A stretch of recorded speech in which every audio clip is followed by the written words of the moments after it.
All right, welcome back. Man, I've got to get this cough out. When you know what, Murphy's Law. As soon as you want to go on air, oh, here come the coughs.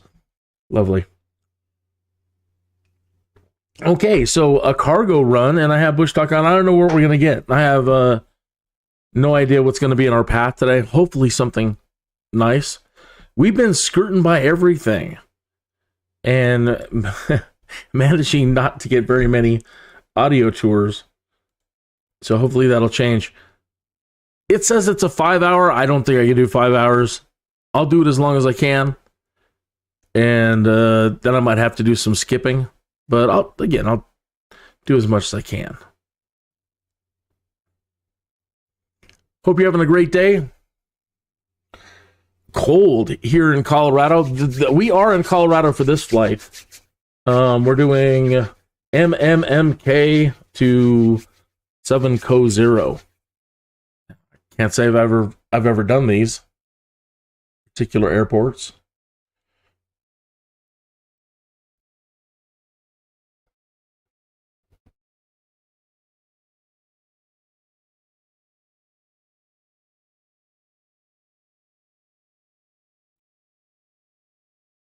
All right, just the Pito cover.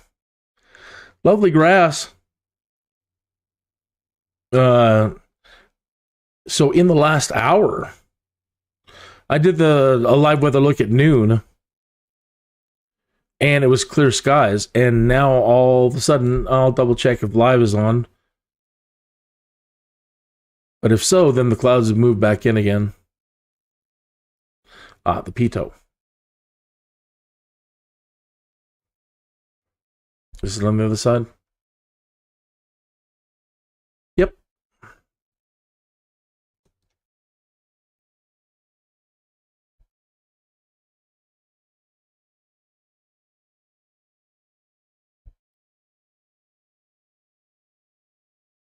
Oh.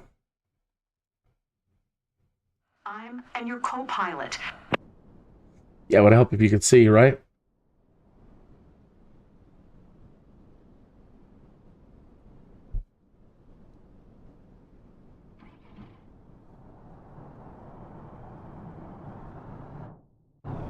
I was saying, lovely grass, lovely terrain.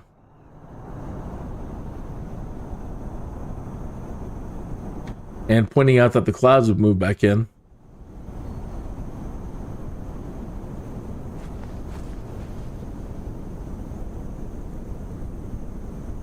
So it looks like we're just south of Colorado Springs. Maybe if that's Cheyenne. I don't know. I'll know more when I get in the air.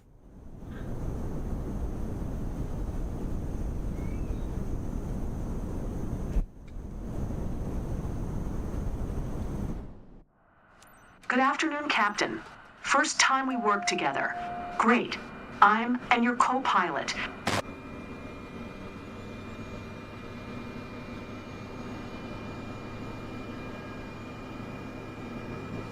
Sensitive cargo containers are designed to withstand turbulence, but keep a steady flight speed and adjust accordingly. A timely and secure delivery will ensure that everyone is satisfied.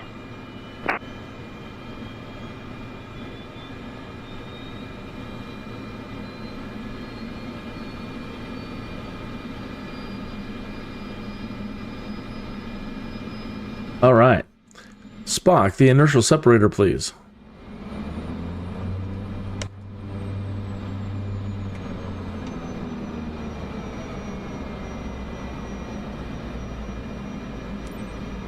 Mike, Kilo. Oh my! November Tango India 15. I shouldn't have looked. To runway 36.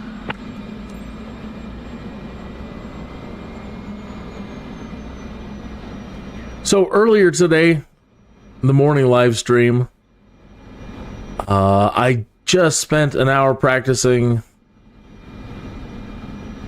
trying to land the Cubcrafter bush plane.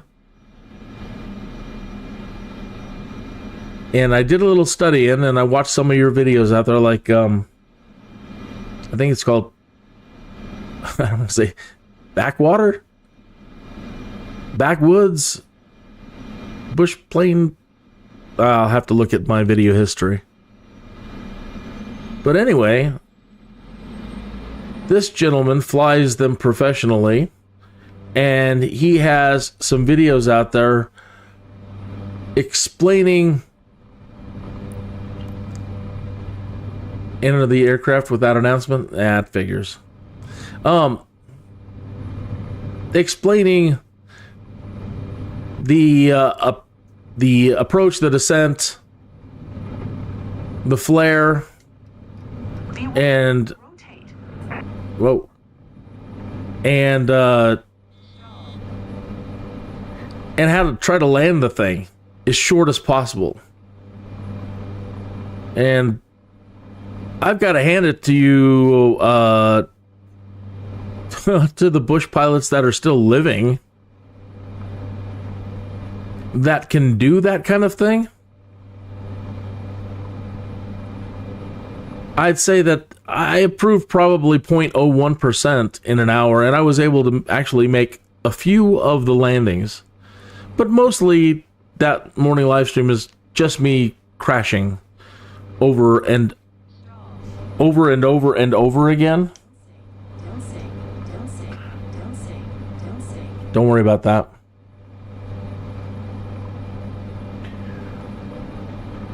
So, man, those planes in general are difficult to land.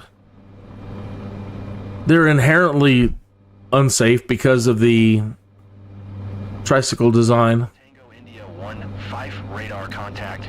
Or I'm sorry, the tail dragger design. I'm just making all kinds of mistakes right now. For 7. Monterey Center Kin November Tango India 1-5 1 mile southwest of Mike Kilo 5,300 foot request IFR to 7 Charlie Oscar 0 ready to copy. Kin November Tango India 1-5 is cleared to 7 Charlie Oscar 0 airport as filed. Squawk 4575. Kin November Tango India 1-5 cleared to 7 Charlie Oscar 0 airport as filed. Squawk 4575. 4575. Kin November Tango India 1-5 read back correct. Radar contact 5,600 feet, altimeter 29er. 47 turn left, heading 005. Resume own navigation climb and maintain 12,000 feet. Okay.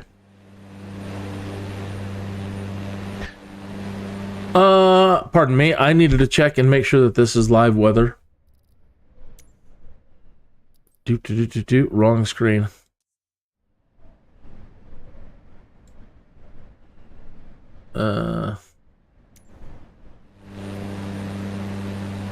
So we can't. I'm pretty sure it is. November Tango India 1-5 acknowledge last transmission. Right.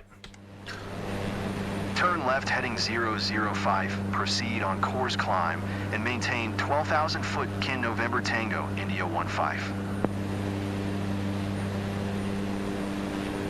Okay, so earlier today, also the live weather, very cold and very cloudy, and then at noon today, pretty much clear skies. I mean, you know, partly cloudy, but right over Colorado Springs, pretty much nothing. And it looks like all the clouds are moving back in this afternoon.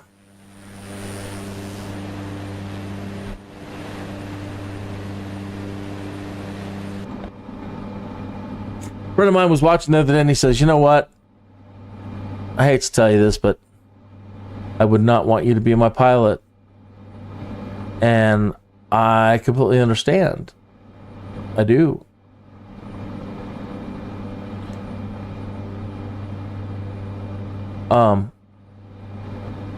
I've always said in these videos, these live streams, that if I were to ever do it for real, yeah, I don't think I would ever want to take anybody up.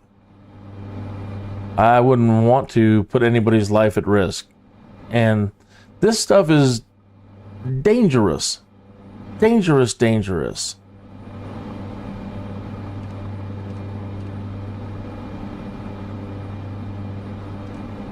So try as hard as I might sometimes to do everything perfect, it never seems to work out that way. And yeah, I'm happy that I have the, the time to do it in the simulator.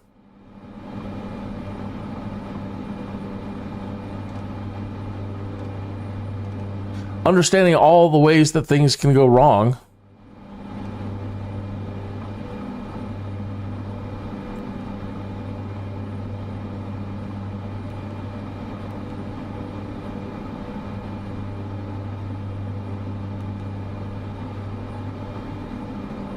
Okay. Well, let's see what it's going to do here. I wish this thing had a bank limiter. We've got the yaw damper on, but that's still turns pretty heavy. We are losing speed, but we are in a climb. Well, sort of. And we've got a 20 knot wind pushing against our left hip. If our plane had hips.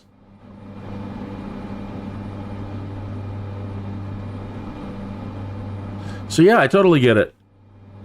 And I'm only a tiny bit offended. I would rather have heard, if our life depended on it, I'd at least trust you to get us down to the ground. Yeah. That's the scenario. It's that fantasy scenario that we've had or seen in movies and television shows since we were little, Is there a pilot on board? No. But I fly in the simulator and I stayed at a Holiday Inn last night.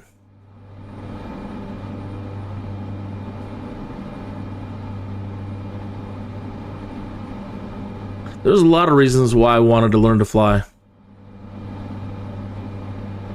Dad being number one. And then, everybody's saying the world's going to come to an end and you need to have a pretty good bug out plan. I think this is the best bug out plan. Other than learning like Krav Maga or whatever that's called. Learning how to fly seems like a great thing to plan for.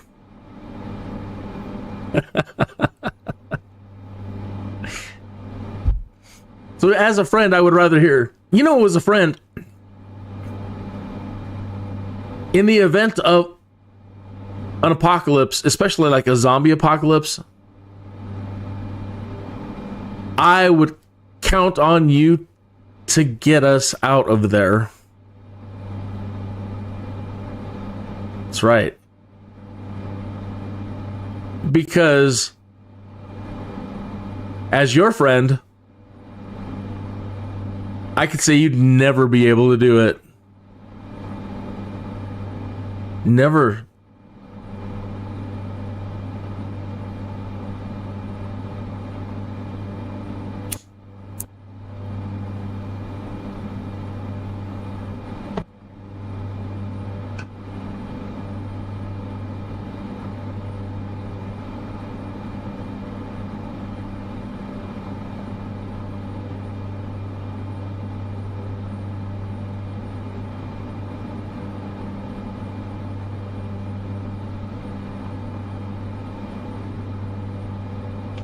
Okay, let's double check that Bushtalk is on. I don't believe that we're going to hit anything, or we were going to when we first started. There we are.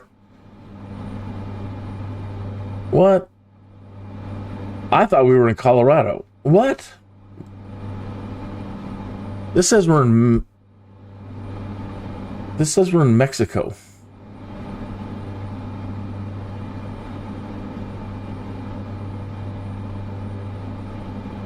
Okay. Hey, well, dinner's on me, because if we're in Mexico, we're gonna eat so good.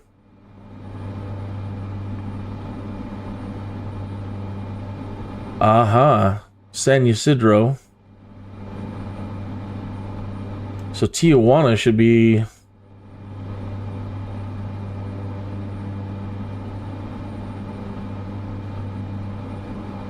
right around here.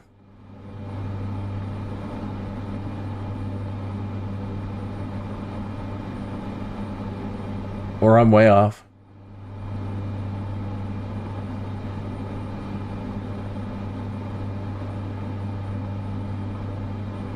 And I'm probably way, way, way off. And that's Tijuana way over here. Yeah. Yeah. Way off.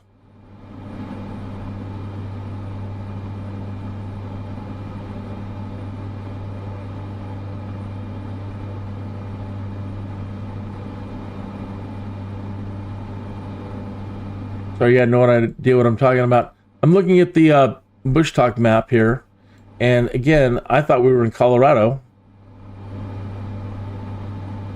but I should have known MMMX or whatever it was where we started. I should have known that was Mexico. Should have known. But the second one was a CO, so I thought, okay, it's Colorado. Probably wrong on that too, but that could explain why it's a 5-hour plus trip. Okay. So we're going to head right through this. Looks like they got a bunch of cool radio stations. Mexican radio.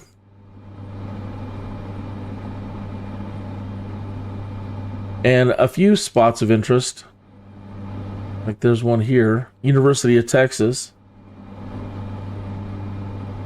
Chamizal National Memorial. That's too bad we can't do the radio stations on the live stream. I would love to tune into some of this stuff.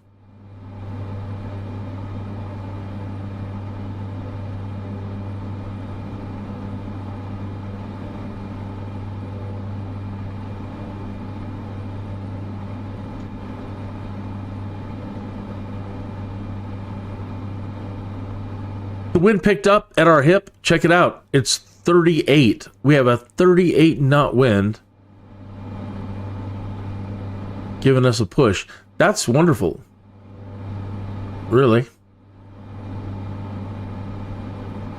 Almost at 12,000 feet.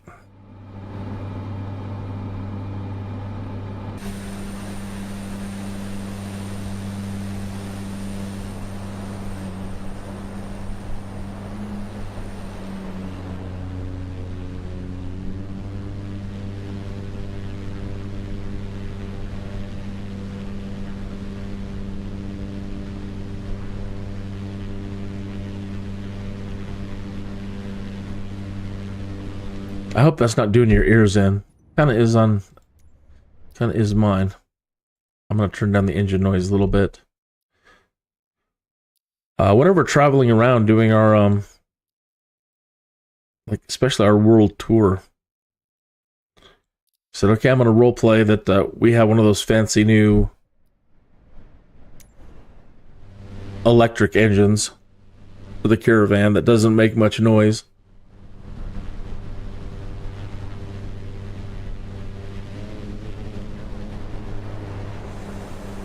Still pretty loud up close.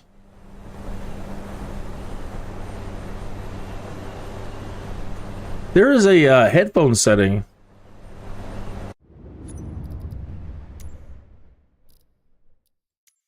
Should have done that one. It is headphone simulation. That should take care of it, actually, without actually having to go down here and lower the aircraft engine noise here.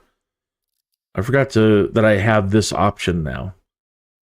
So when you turn it on, it's supposed to, again, simulate you wearing headphones in the cockpit, right? Yeah. And be whatever, noise canceling or just quieter in here. I'm going to have to put in a request that it simulates your headset when you're... It simulates a headset for the drone or the external cameras. Right?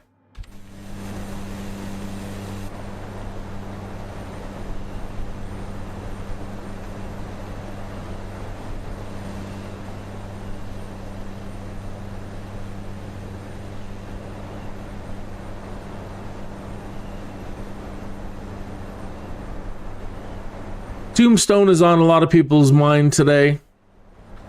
I am probably certain that you've already heard the news about Val Kilmer's passing.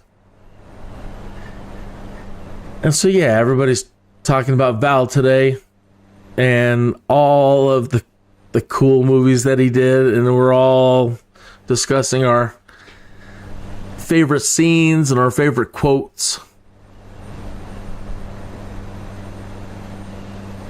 And it is more than obvious that he was really a superstar. In people's passing,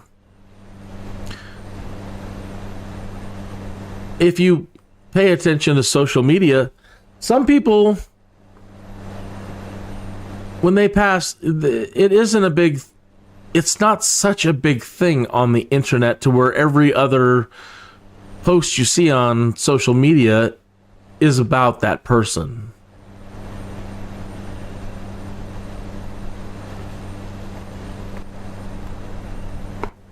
Some people are legends. Even Hackman people have already stopped talking. But it definitely, boy, did he get a lot of love. But Kilmer,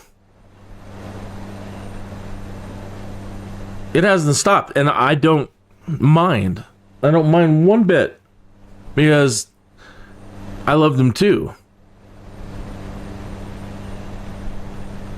Back in the 80s, when we were teenagers, one of the fun things to do is our parents would drop us off at the mall, give us a bunch of cash to go blow at the arcade and go hang out and go to the bookstores and maybe go see a movie. And one of the silly things we used to do as kids is the way that they had all the theaters lined up.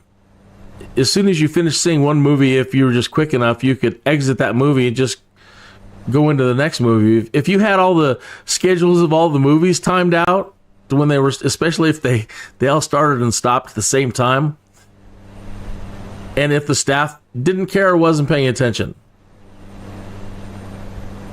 you could easily watch a movie, slip out, go into another movie, slip out, go into another movie. Sometimes we just like, I don't like this movie, let's go see another one. Just get up and go in the next theater and see what was playing there.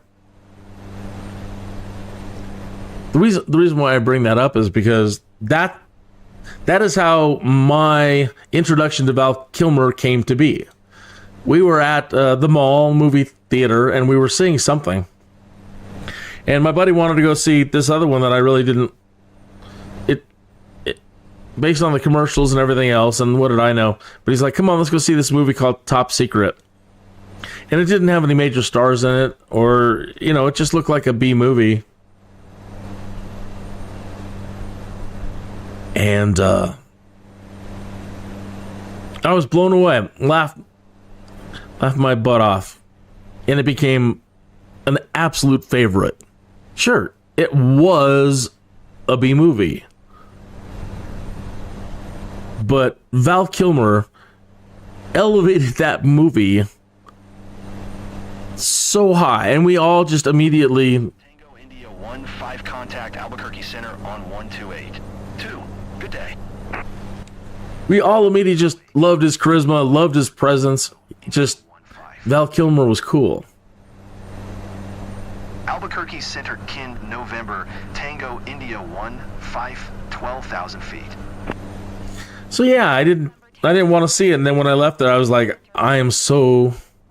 7-tree radar contact, continue to Acade. I am so glad that you convinced me to sneak into C Top Secret and get my introduction to Val Kilmer. And then, what, about a year later? Real Genius. I don't remember if we snuck into that one or not. I have a sneaking suspicion that we did, because we always did. And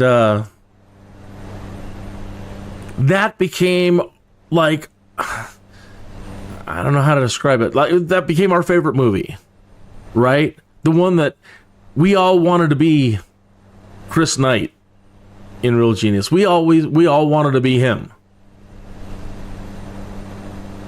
We all wanted to be that cool. And at that time, could quote any line from the movie. Like, Kent, it is Jesus. Or, Val, it's a moral imperative.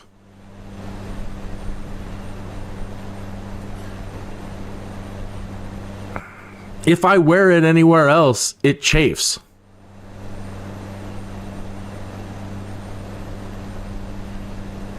Right, so he was fantastic.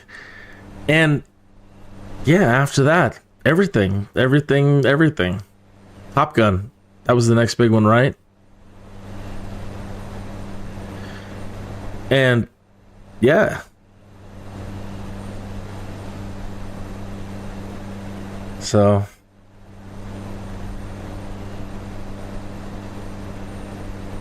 in college, I got introduced to the Doors movie. After college, right after graduation, shortly right around there, Tombstone, Alexander the Great. I remember in college, like The Saint. I didn't really... Everybody really enjoyed The Saint. I didn't really enjoy The Saint. It was all right.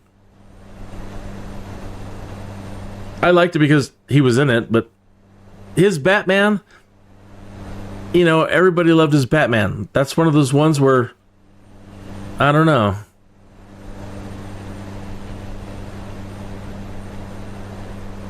I can't give it to him just because he's Val Kilmer and say, yeah, he was the best Batman. Nah. Some things he did really, really well, but some things, hey, I didn't think Batman was it. I think if he would have been it, he would have been Batman more.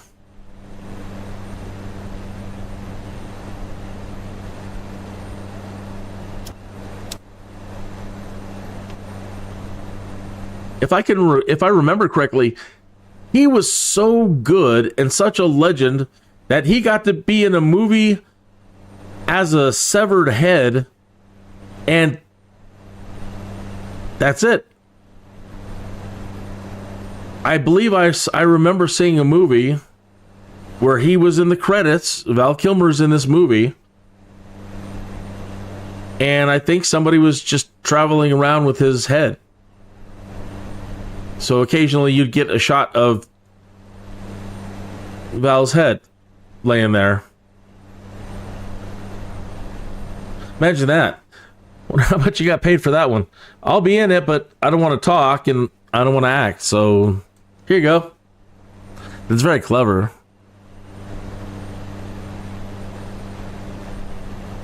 I know there's one out there that I have not seen, which is great because there's something of his that I have not seen.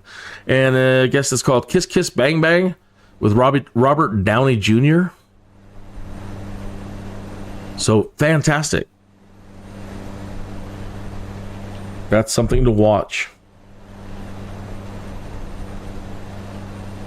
All right, let me check my Bushtalk map here. Did we skirt by everything? We skirted by everything and managed not to trigger any of these to play. So I'm going to play, let me show you. All right, see, the plane turned and we managed to skirt right by the city and didn't trigger the one that was downtown, so. A national memorial. Oh, where's the audio? playing earlier. Is there no audio for this one? They just did a wiki? That doesn't make any sense.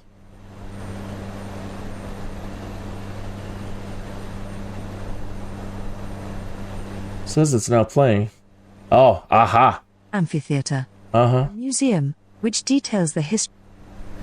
How do we restart it?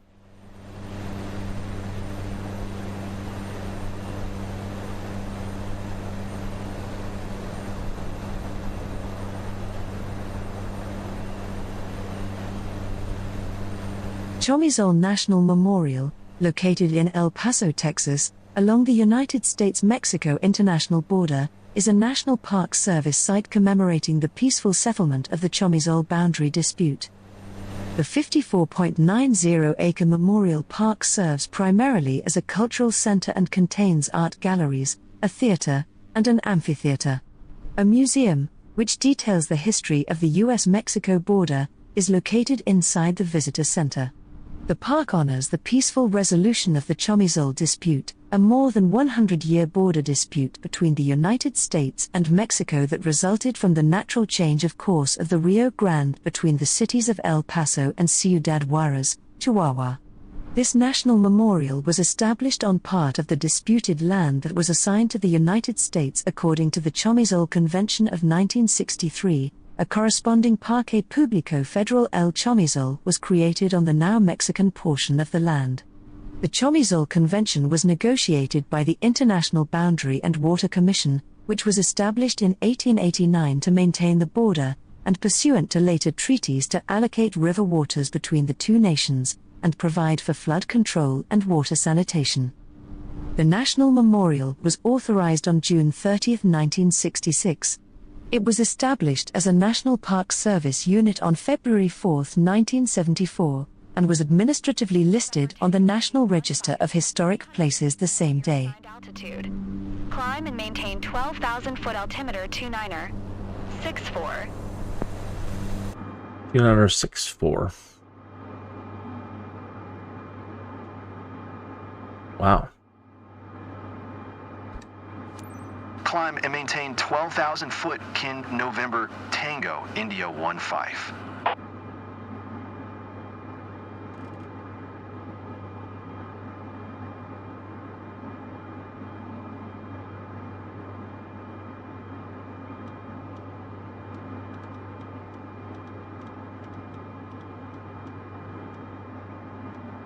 I don't know that I've ever dialed in a number that low.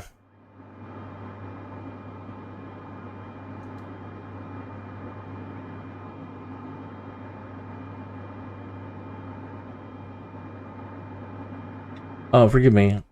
I forgot to check the chat room. Okay.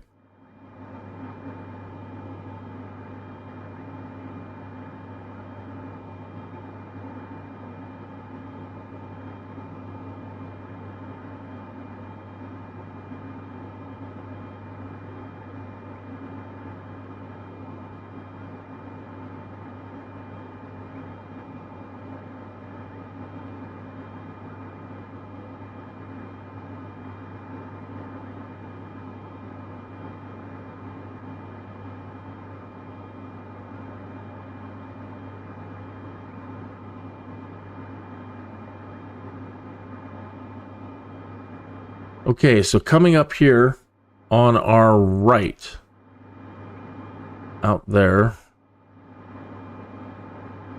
is Fort Bliss. Kin November Tango India 15 contact Albuquerque Center on 132. 65. Good day. Or up ahead. 132.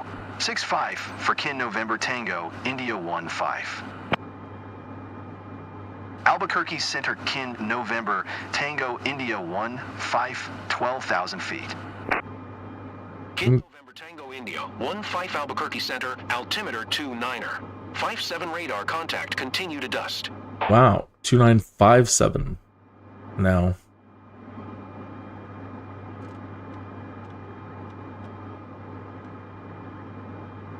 That's making my ears pop just thinking about it.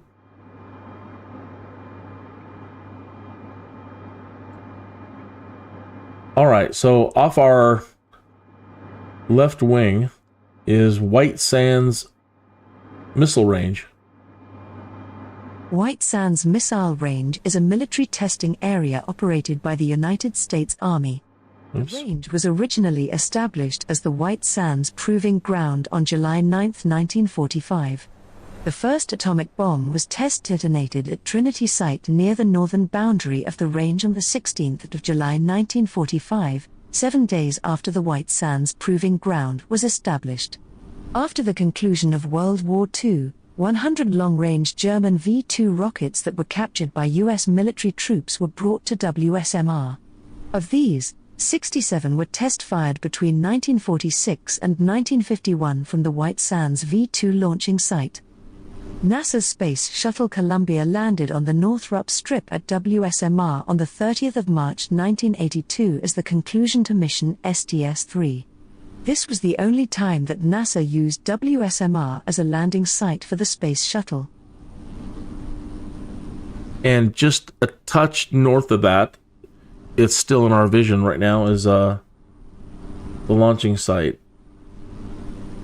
The White Sands V-2 launching site, also known as Launch Complex 33, is an historic rocket launch complex at White Sands Missile Range in southern New Mexico. It was here that the United States first performed test launches of German V-2 rockets captured toward the end of World War II. These tests were the first step in both military advances in rocketry and in the development of the United States space exploration programs. The site was designated a National Historic Landmark in 1985. The Nazi German V-2 rocket was one of the most advanced weapons produced in World War II, and hundreds of them were launched at Allied targets in the last 2 years of the war. In the aftermath of the war, the United States launched Operation Paperclip, a secret program that successfully recruited German scientists and engineers, most prominently Werner von Braun, to work for the American military and transported 100 captured V-2 rockets to the recently established White Sands Missile Range. Between 1946 and 1951, the Army fired 67 V-2 sounding rockets from this site. These launches, and the training of a class of scientists and engineers, led directly to the further development of new rocket launch programs, including ultimately the launch of humans into space.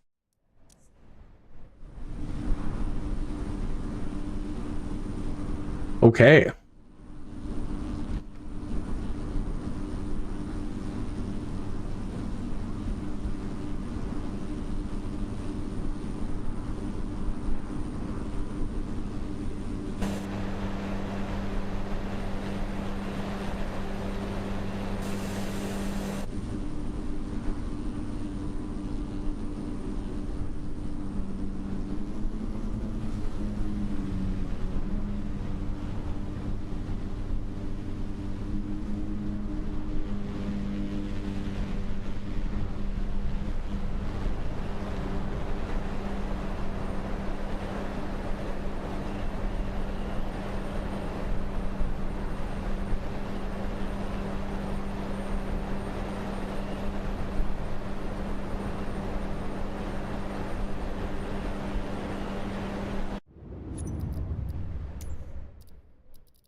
Path. See, that should be off. If enabled, you'll be able to quickly toggle visibility. Alt-V.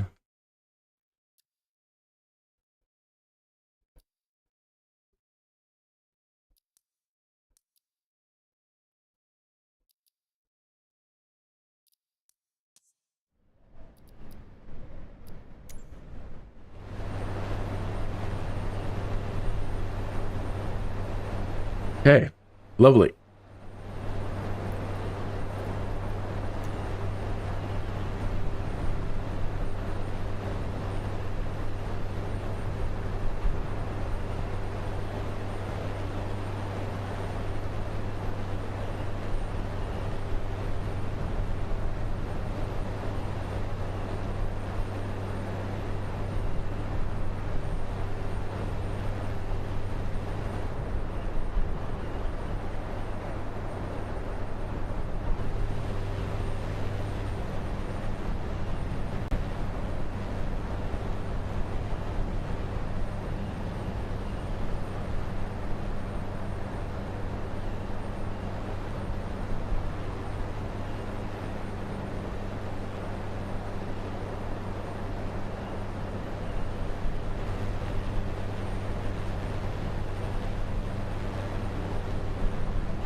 KIN November Tango India 15 climb and maintain 13,000 feet.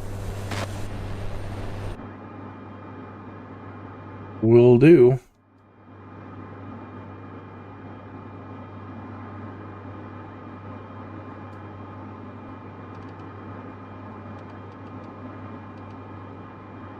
KIN November Tango India 15, please acknowledge.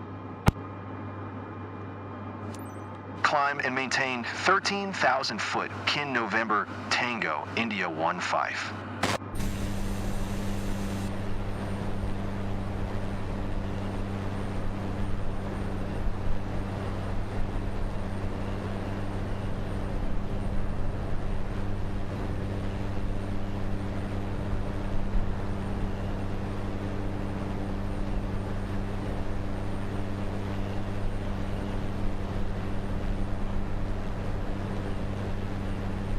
Looks like this area directly ahead of us and in about 11 o'clock is a national park.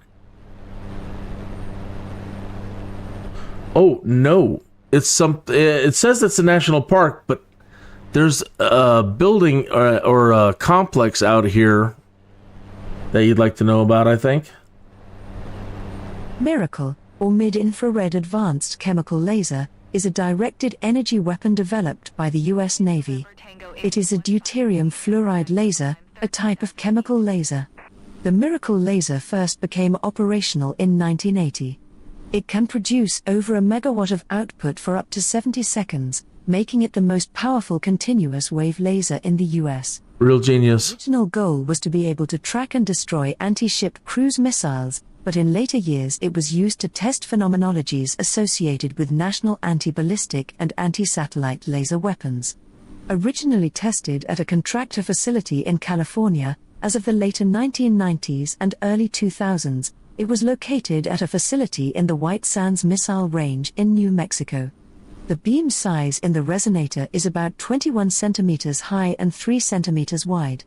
The beam is then reshaped to a 14 by 14 centimeters square. Amid much controversy in October 1997, MIRACL was tested against MSTI-3, a U.S. Air Force satellite at the end of its original mission in orbit at a distance of 432 kilometers. MIRACL failed during the test and was damaged, and the Pentagon claimed mixed results for other portions of the test. A second, lower-powered chemical laser was able to temporarily blind the MSTI-3 sensors during the test.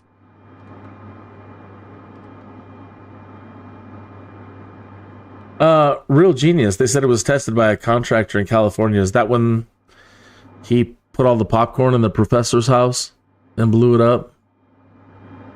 The size and dimensions make me think about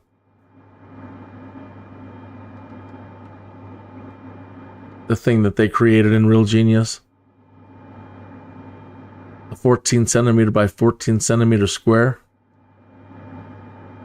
Although I believe it was circular in the movie. But I don't know, maybe projecting it out, it would still be a circle in a square. I don't know. I'm not a real genius.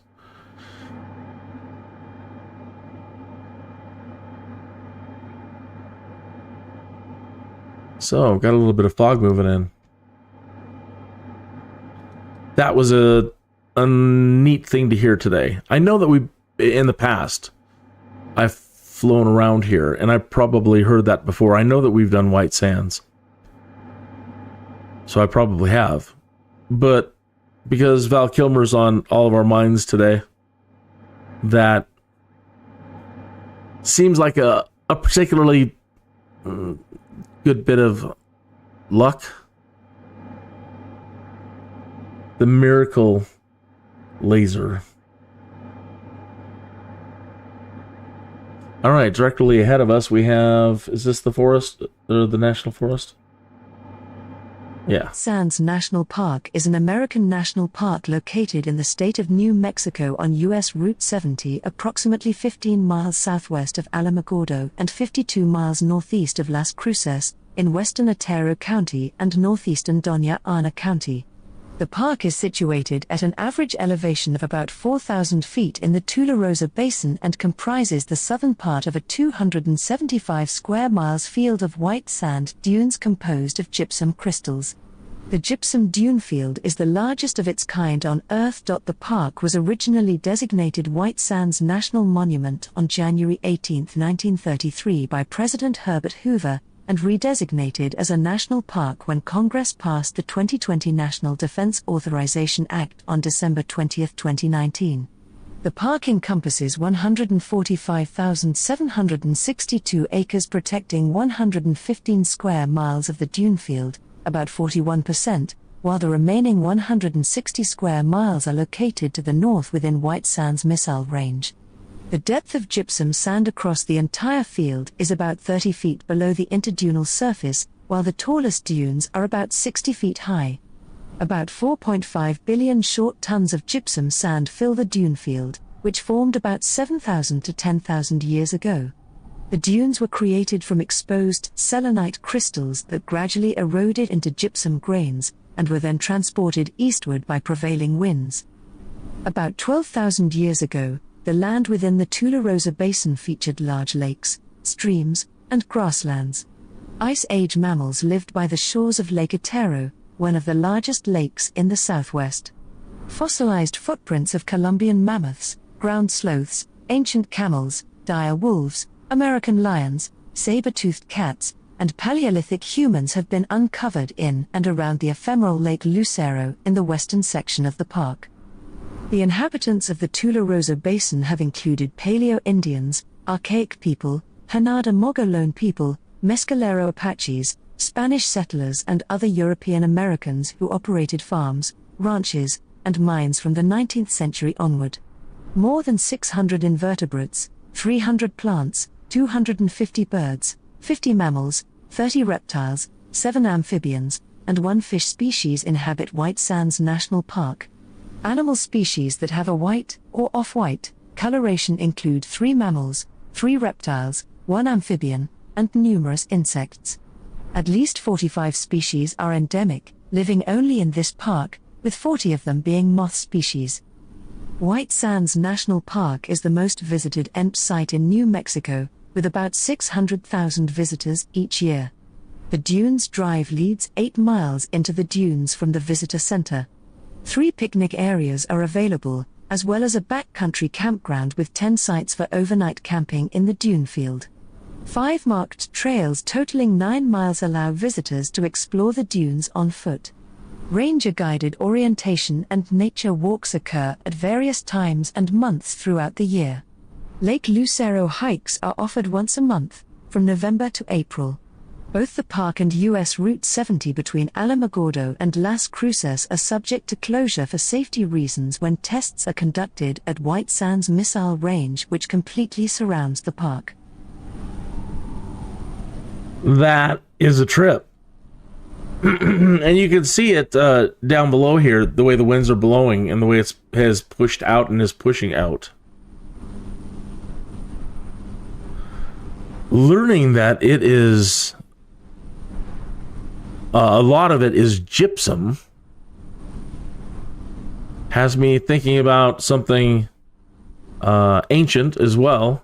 What struck me is, saber-toothed tigers and all the different creatures and people, the paleo people that lived in the area. So climate change happens, and from what we were taught growing up in school is that a lot of the United States at one point was underwater. And so running the clock backwards when they're talking about saber-toothed tigers and, all these paleo people living around here, and you wonder, what part of this was still beach and ocean and maybe it was a veritable paradise at that time. Another thing, again, going back to the gypsum. Okay. Home construction. Everybody has been building the Victorian style home and the classic modern home mostly out of wood. And Adobe has proven to be an amazing material to build homes out of, especially when you build them, you know, with like 2-foot thick walls and all these design elements that you can put into an Adobe construction that harnesses the sun so it absorbs all the solar radiation to keep the thing warm and allow the thing to stay cool as well. But gypsum, when you add gypsum into the mix, instead of adding concretes or other things, gypsum is supposed to be a superior material to use in your Adobe mix. So you get like super Adobe. And they briefly touched on that there used to be mining out here. And I wonder if that's what they were doing, if they were using the gypsum. I don't know that anybody in the United States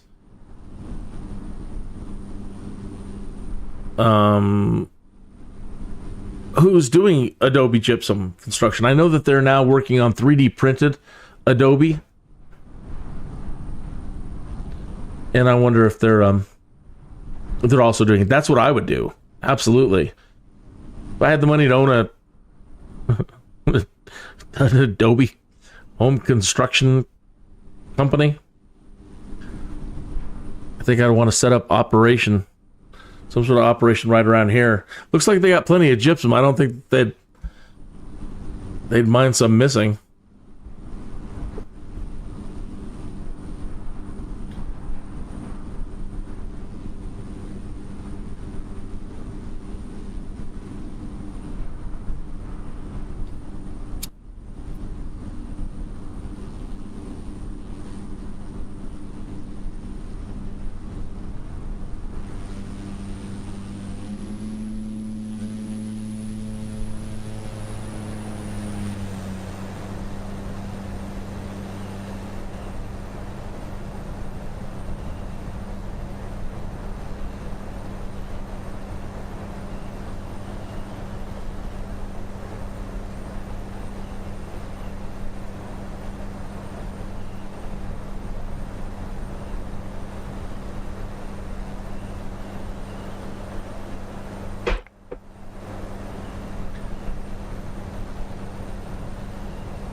There's no audio tour for it, but it says here on our other side over here.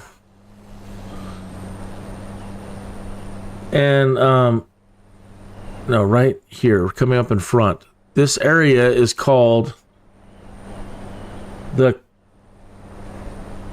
Carrizozo Volcanic Field. And this is all still part of, now below us is part of Holloman Air Force Base and still all White Sands Missile Range out there. But you can see the change in color in the terrain.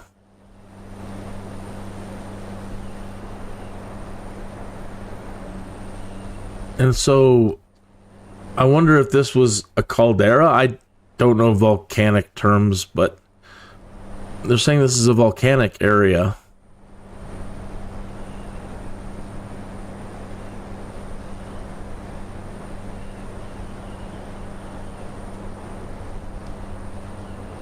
So did this whole area just spew up a bunch of magma at one point?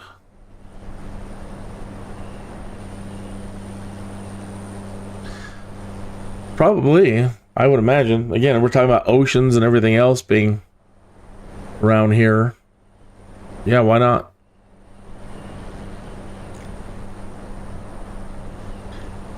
We know that there's lava flows in the ocean floors.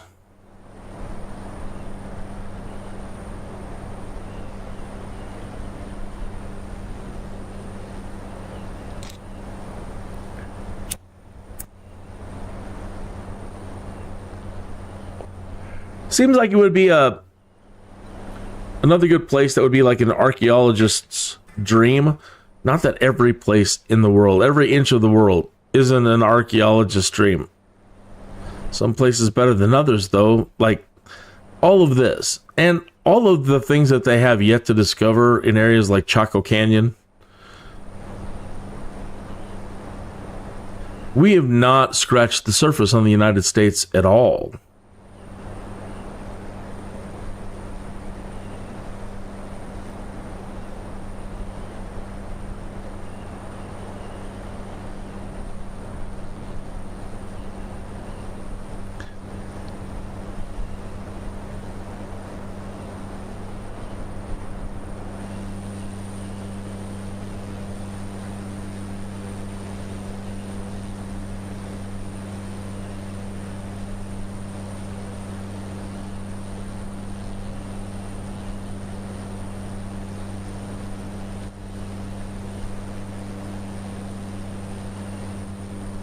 Off our right wing, out that away, is the Mescalero Apache Indian Reservation.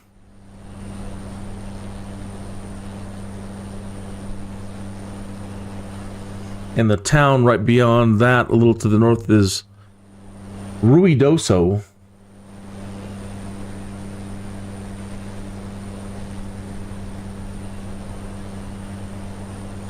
And then a town almost directly in front of us coming up is named after the volcanic area, Charizoso, a little small town up here.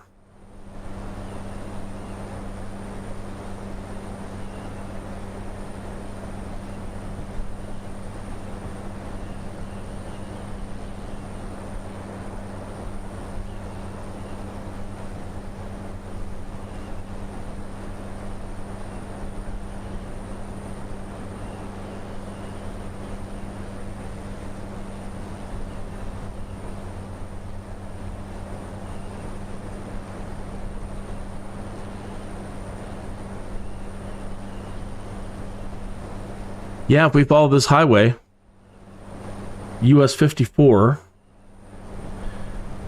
and then on the left side from the town, about, I don't know, 5 miles underneath those clouds right over there, where you can still see the deep green in the ground, like that volcanic stuff area we were talking about. It says that area is also Charizoso Lava Flow Wilderness Study Area.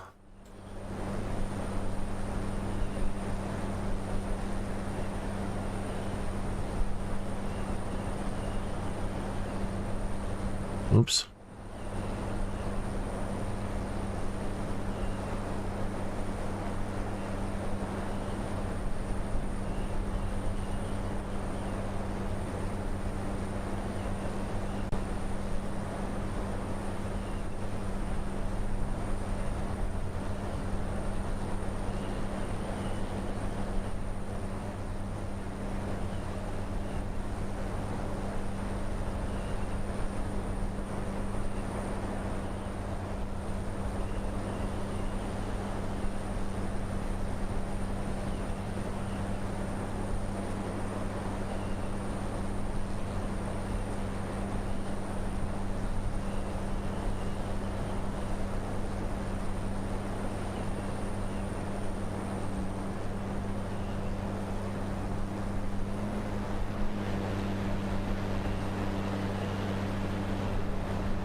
Well, obscured in the clouds, looking in that direction, I'd say,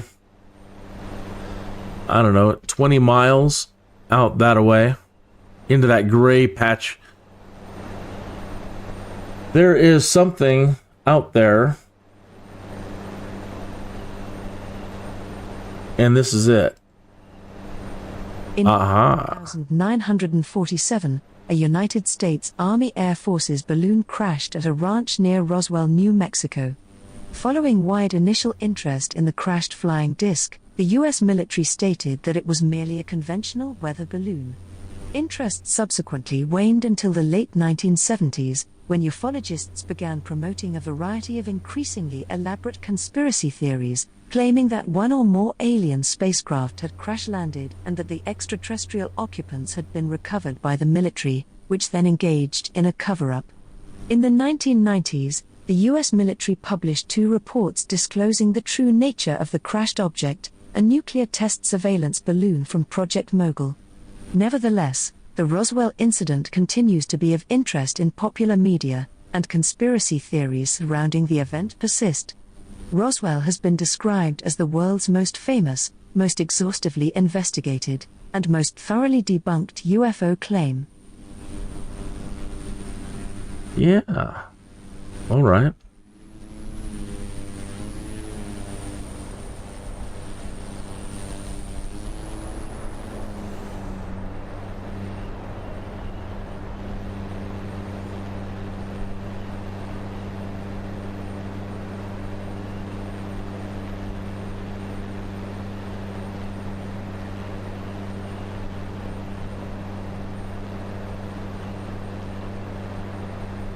Uh-oh, she's lagging a bit.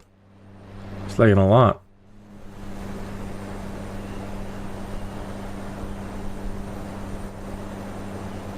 And we're icing up.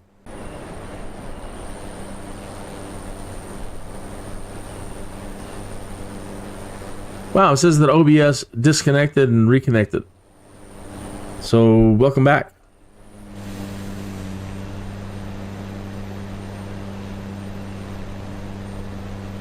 So that town is now over there. We're over the study area now.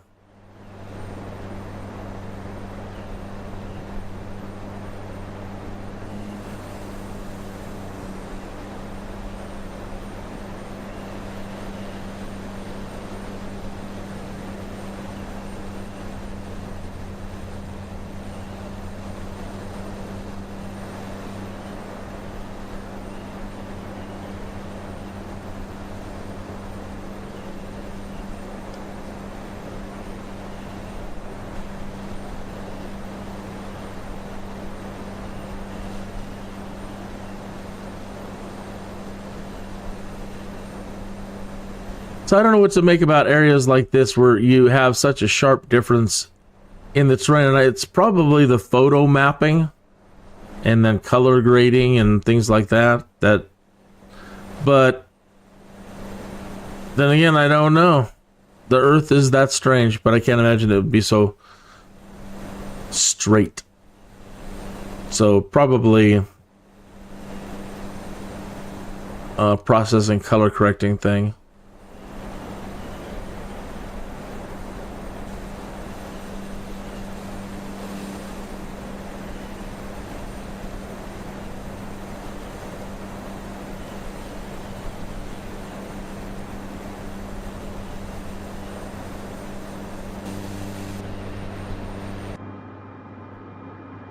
Let's see here. Get some anti-ice stuff going on if we got it. Yeah. Wow.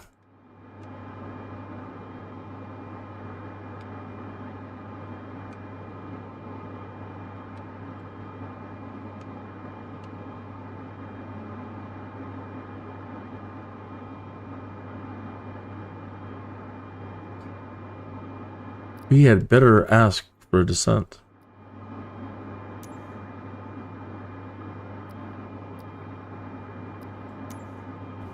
Albuquerque Center, Kind, November, Tango, India 15. Request 10,000 feet. Kin November Tango India 15, request denied. Oh no, you're putting me at risk.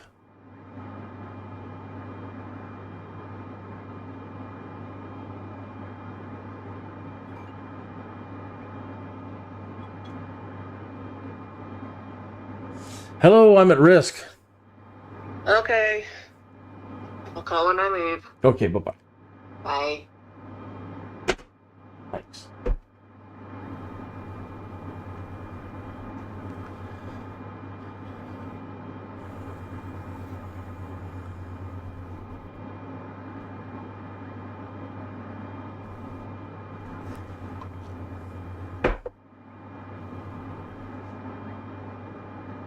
I don't think there's anything else I can do other than try to come down.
We really don't have any trees around here.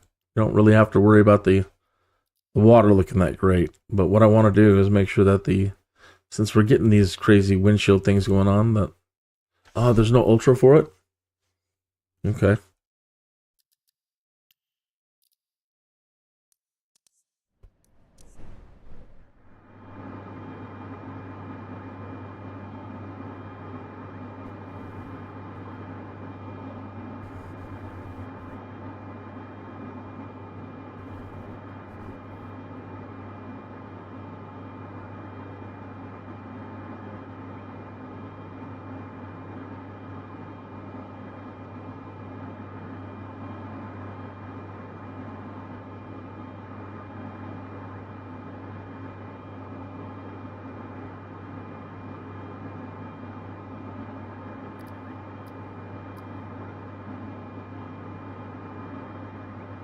I'm going to cancel my IFR. Albuquerque Center Kin, November, Tango, India 15.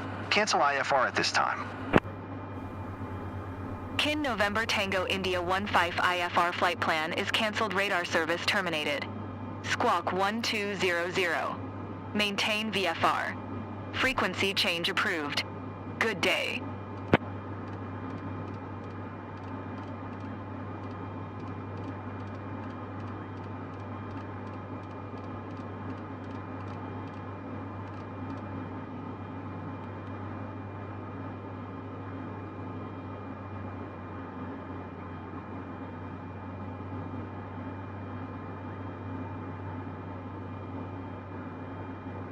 Okay, so canceled IFR and taking her down.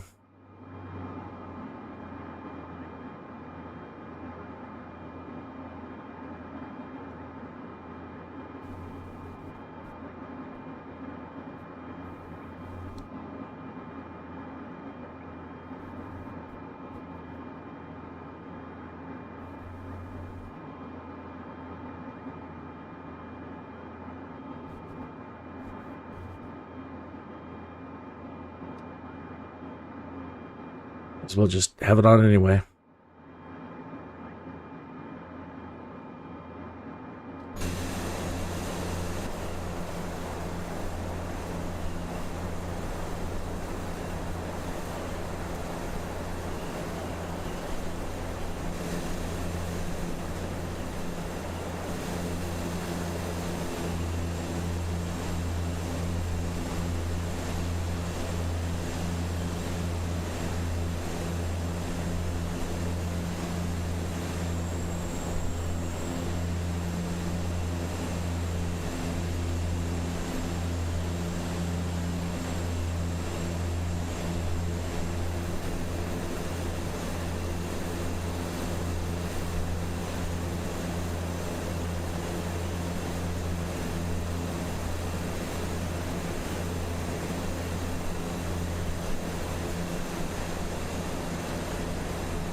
And he was in the chat room and I missed him. 1,000 feet.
Okay, over here to our left,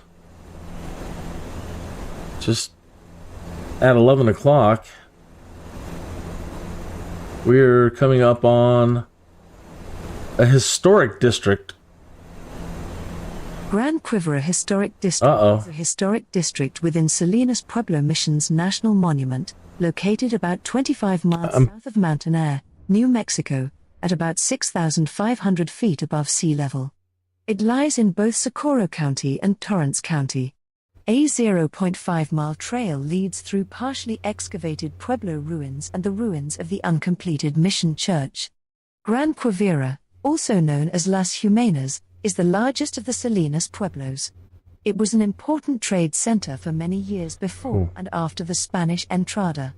In 1672, weakened by drought and famine, the inhabitants abandoned the pueblo. Where is object level? There we go. I was just looking at it. My eyes. OBS, I'm pushing it too hard. I'm getting encoder overloads.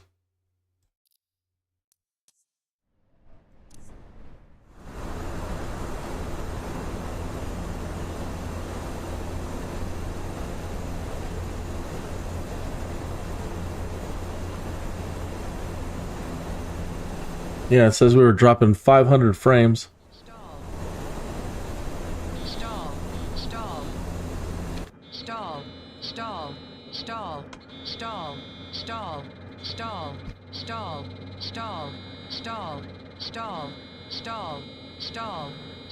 Come on. Figure yourself out. Come on. Oh, please. Stall.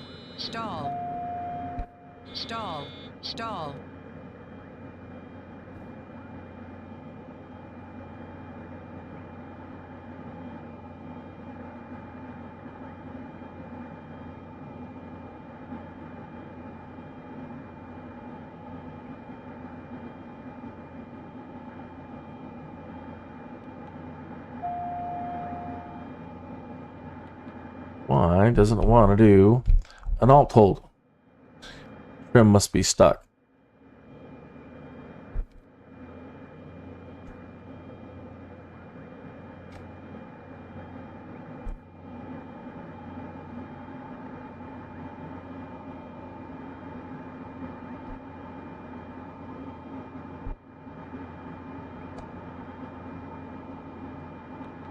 Stall.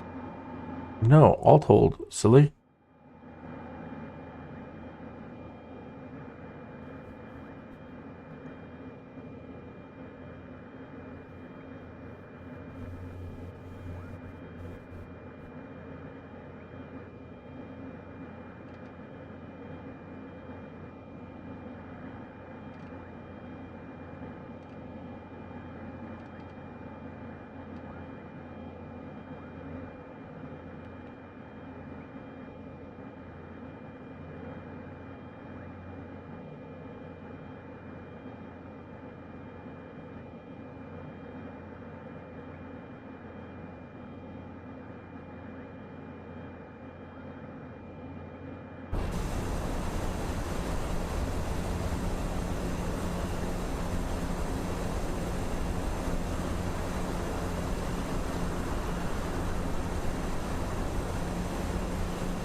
It really makes a big difference. The level of details.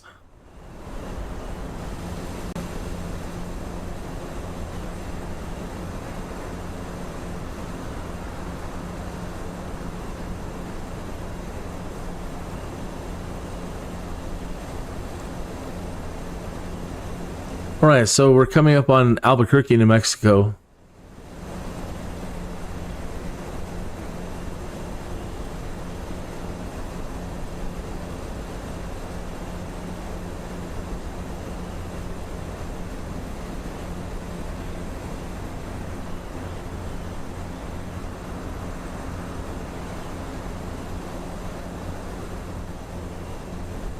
I think I'm going to not complete. I think I'm going to complete this, but I don't think I'm going to complete it right now during this live stream. I think I'm going to pull over at Albuquerque. Pull the Bugs Bunny move. Taking the wrong turn at Albuquerque. But yeah, thinking about stopping there for the afternoon. And then I'll just, I don't think we can save these at all. I'll just leave it running in the background and pick it up later and finish the flight all the way. Because I need to... Yeah, it's 3:19. So I need to get prepared to go take care of some things.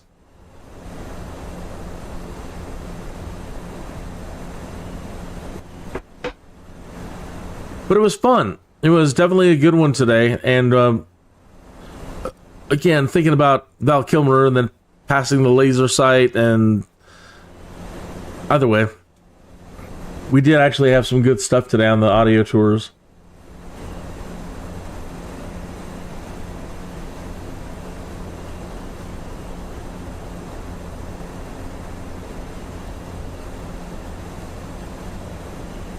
Listen to this one. This will be coming up on our 11 o'clock at about 5 miles ahead.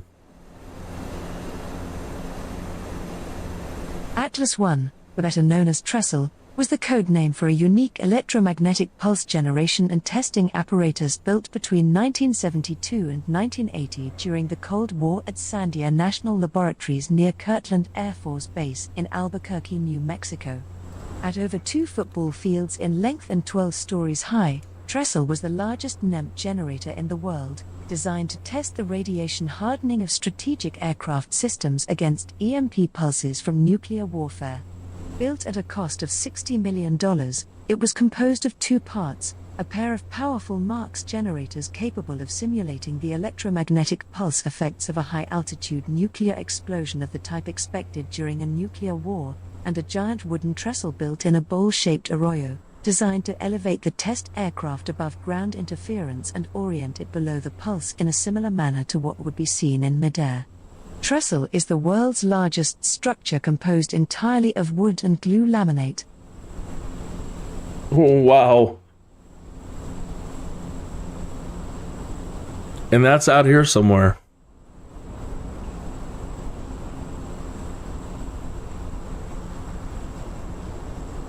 Said it was done in a bowl.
Nah, I'll just go ahead and move on then. And just finish it. Whoops. Wrong. There we go.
Okay.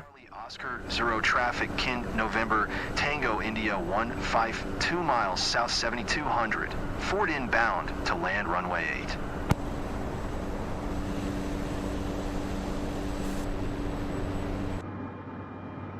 You got.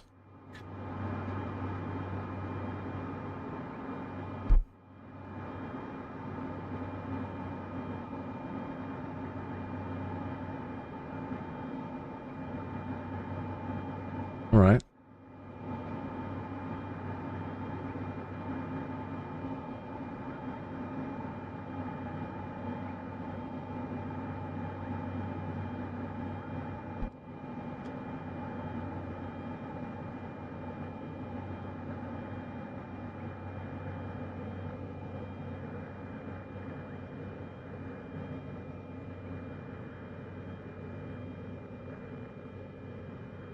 Stall. Stall. Stall. Stall. Stall. Stall.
I wish they would paint these things orange.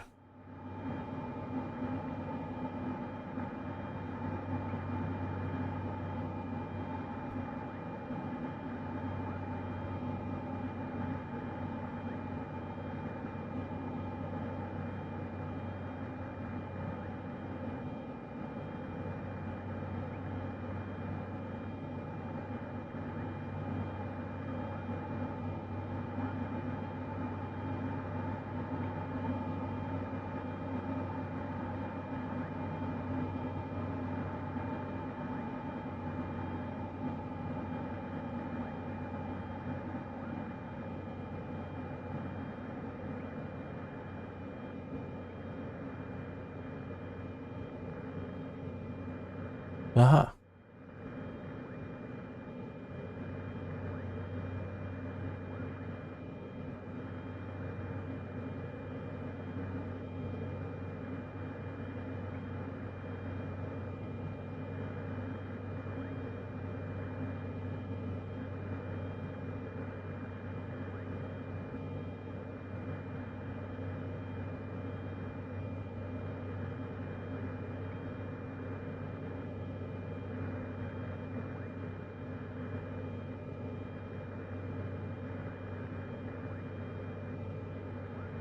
Stall.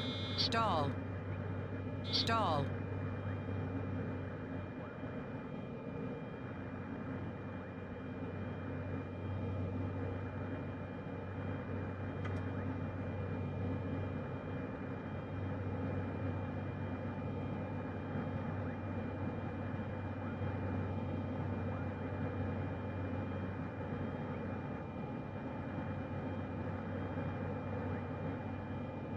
All right, just got to take it down slow now.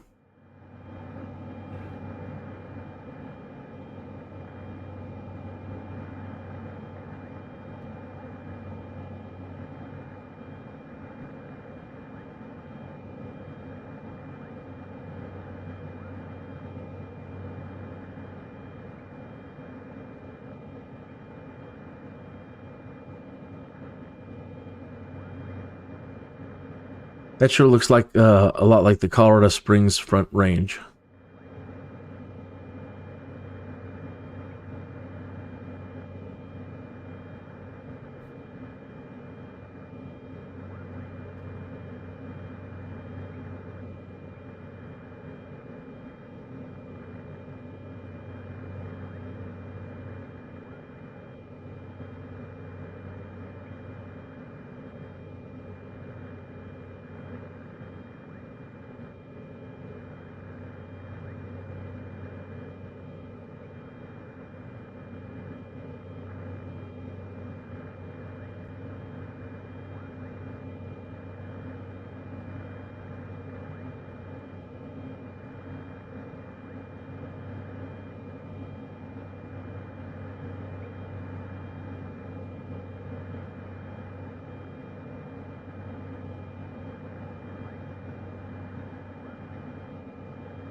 $500.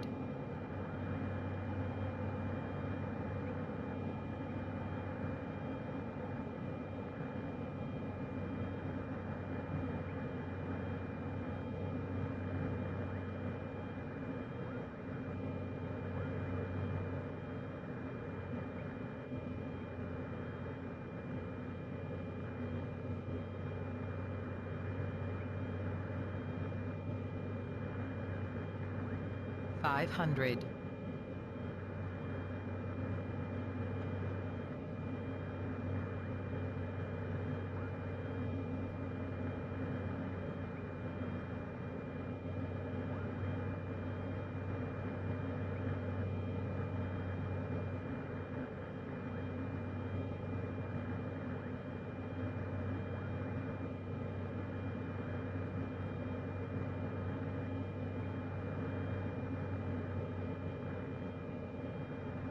Okay. Try to put it down nice and easy. We'll try.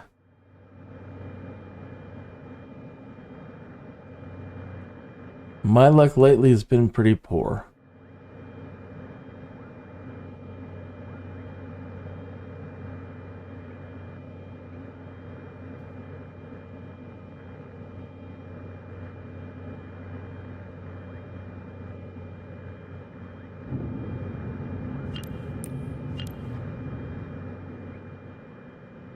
Stall.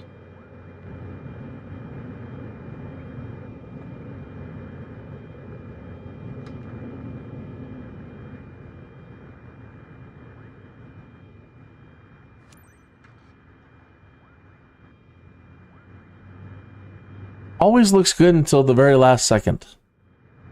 And then, oh boy.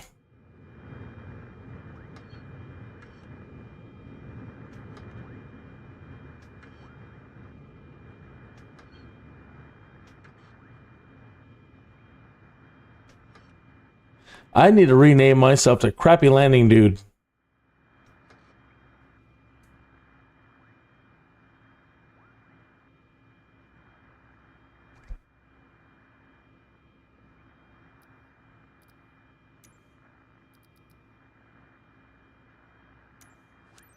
Seven Charlie Oscar Zero traffic, Kin November Tango India 15 is taxiing to parking.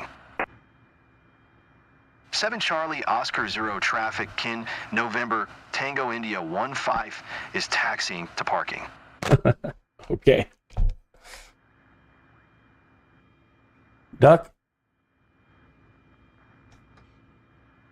Awesome flight, Captain. Thanks for getting us here safe.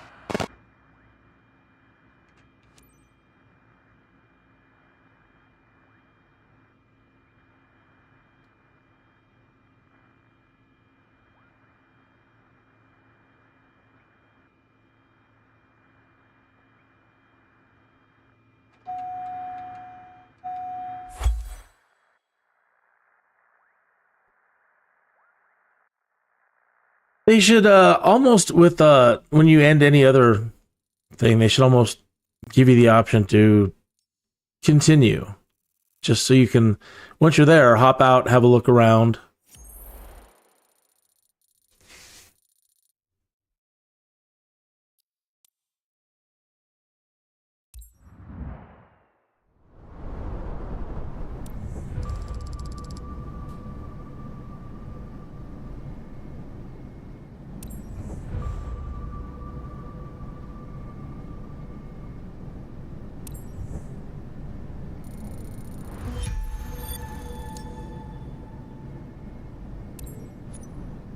Okay.